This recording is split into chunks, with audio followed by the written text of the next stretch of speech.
नमस्कार, मैं श्वेता श्रीवास्तव। जैसा कि आप जानते हैं कि एस्टेट 2023 पेपर 1 डांस का सिलेबस आ चुका है और बहुत जल्द इसका एग्ज़ाम भी होने वाला है।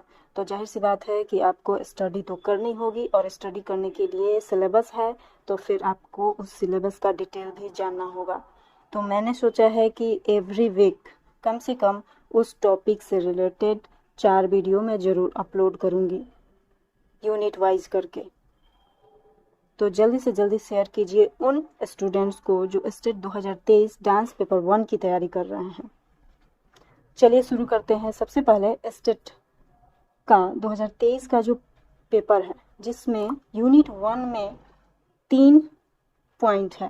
पहले पॉइंट में है पारिभाषिक शब्दों का ज्ञान, दूसरे पॉइंट में है कथक नृत्य का संक्षिप्त इतिहास और तीसरे पॉइंट में है महाराज कालका एवं बिंदादीन महाराज का जीवन परिचय। आज हम सिर्फ पॉइंट 1 पारिभाषिक शब्दों का ज्ञान के बारे में जानेंगे। पारिभाषिक शब्दों के ज्ञान में सबसे पहला जो है वो है नृत्य के बारे में, फिर नाट्य नृत्य के बारे में, फिर पढ़ंत, लास्य, मुद्रा, गत भाव एवं चक्रताल। तो सबसे पहले जान लेते हैं नृत्य के बारे में। नृत्य कहते किसे हैं? शरीर के विभिन्न अंगों के संचालन द्वारा मन के भाव को प्रकट करने को नृत्य कहते हैं। नृत्य संगीत का एक अंग है। संगीत के अन्य अंग है गायन और वादन। तीनों एक दूसरे के सहायक होते हैं और तीनों के सहयोग से ही संगीत पूर्ण होता है।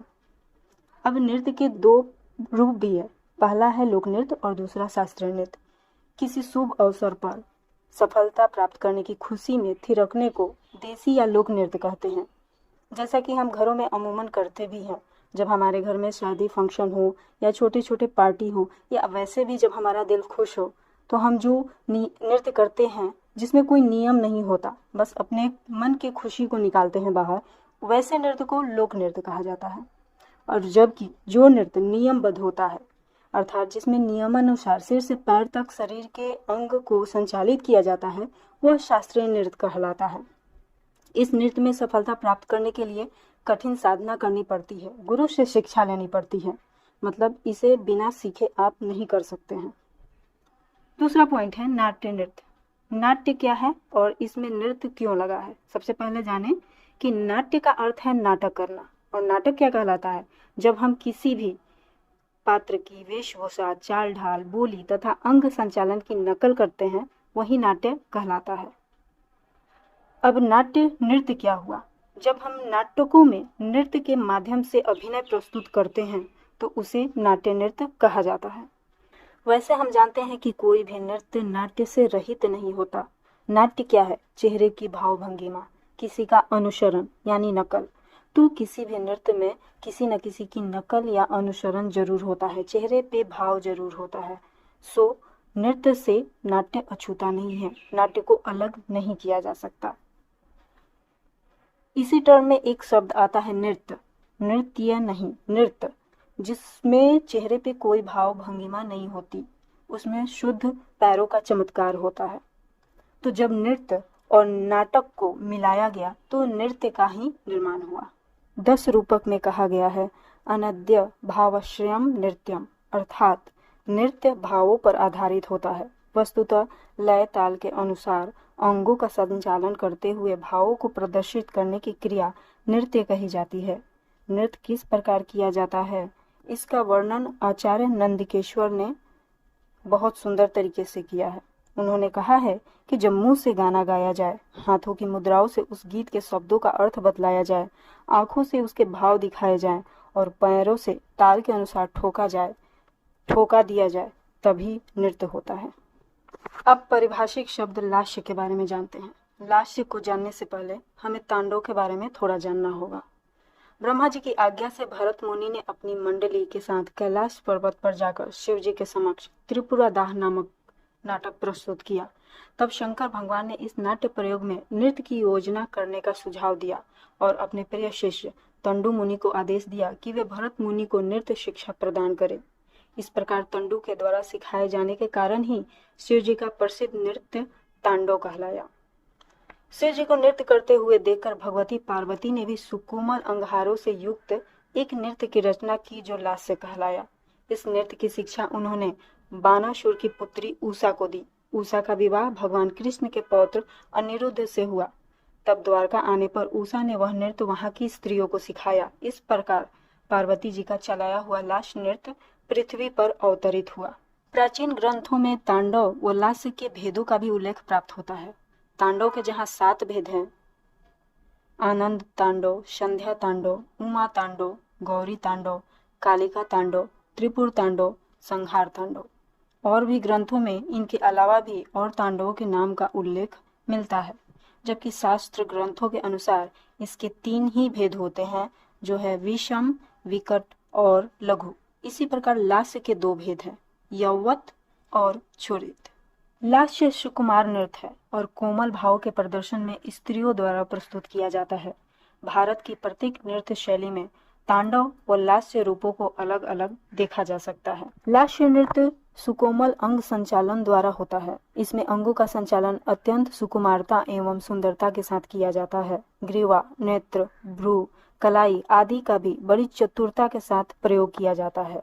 चाल मादकता लिए होती है और भावों को कोमलता के साथ प्रदर्शित किया जाता है। इसका संगीत भी सुमधुर होता है।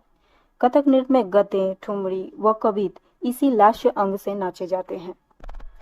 अगला पारिभाषिक शब्द है परहंत।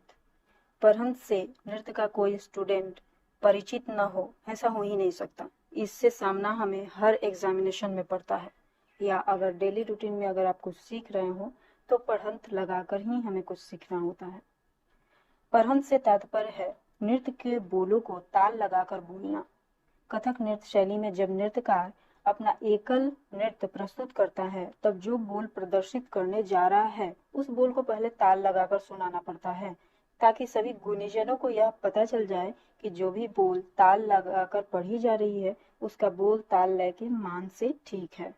इसका एक और लाभ है कि अगर कोई ऐसा दर्शक दीर्घा में बैठा हुआ है जिसे नृत्य नहीं आता या वह पढ़ंत को नहीं समझता, तो पढ़ंत सुनने के बाद उसे थोड़ा बहुत आइडिया हो जाता है कि सामने वाला इंसान उसे क्या दिखाने जा रहा है, और फिर वह इंटरेस्ट लेकर आपका नृत्य देखता है। दूसरी ओर एक बार पढ़ंत कर लेने से जो भी आपके सहायक में वादकगण जो भी बैठे हुए हैं, दूसरी ओर एक बार पढ़ंत कर लेने से आपकी संगति के लिए जो भी वादकगण बैठे हुए हों वो भी आश्वस्त हो जाते हैं। पढ़ंत संगीत की एक प्राचीन और महत्वपूर्ण कला है, जिससे दर्शक तथा कलाकार दोनों को समान रूप से आनंद प्राप्त होता है। देखने में आता है कि अच्छे अच्छे कलाकार पढ़ंत करने से कतराते हैं, क्योंकि इसमें अभ्यास की बहुत ज्यादा आवश्यकता होती है। कभी कभी पढ़ंत से भागना यह आपकी बहुत बड़ी कमजोरी बन जाती है, अतः विद्यार्थियों को चाहिए कि प्रशिक्षण के काल से ही लगातार इसका अभ्यास करें, क्योंकि पढ़ंत करने से दर्शक पर गहरा प्रभाव पड़ता ही है, साथ ही नृत्यकार का भी लय ताल पर अधिकार हो जाता है। जब हम पढ़ंत करते हैं तो किसी भी ताल में मात्राएं, विभाग, ताली, सम, खाली इन सब जैसे शब्दों से हमारा सामना होता है। अब अगला पारिभाषिक शब्द है मुद्रा। मुद्रा शब्द के अनेक अर्थ हैं, जैसे कि मुहर, सिक्का, शरीर की कोई भंगिमा इत्यादि, किंतु नृत्य में यह शब्द विशेष महत्व रखता है। भारतीय नृत्य में आधुनिक युग में मुद्रा हाथ या हाथों की भंगिमा को कहते हैं। मुद्रा शब्द संस्कृत की मुद धातु से विनिर्मित है, जिसका शाब्दिक अर्थ होता है आनंद। इसमें रा का प्रत्यय जुड़ा हुआ है, जिससे मुद्रा शब्द पूरा होता है। रा का अर्थ है देना। प्राचीन भारतीय नृत्य शास्त्रों में मुद्रा को हस्त तथा हस्ताभिनय कहा गया है। भरतनाट्य शास्त्र, अभिनय दर्पण आदि प्राचीन ग्रंथों में इन हस्ताभिनयों का विस्तृत वर्णन किया गया है। भरत मुनि ने हस्ताभिनय को 3 श्रेणियों में विभाजित किया गया है: असंयुक्त हस्त, संयुक्त हस्त और नृत्य हस्त। इनके अनुसार एक हाथ से बनने वाली मुद्रा को असंयुक्त हस्त, दोनों हाथों को मिलाकर बनने वाली मुद्रा को संयुक्त हस्त, और नृत्य में प्रयुक्त होने वाली कुछ खास मुद्राएं नृत्य हस्त कही जाती है। भरतनाट्य शास्त्र के अनुसार इन हस्ताभिनयों की संख्या 64 है। मतलब अगर इनका वर्गीकरण किया जाए तो असंयुक्त हस्त 24 है, संयुक्त हस्त 13 है, नृत्य हस्त 27 है।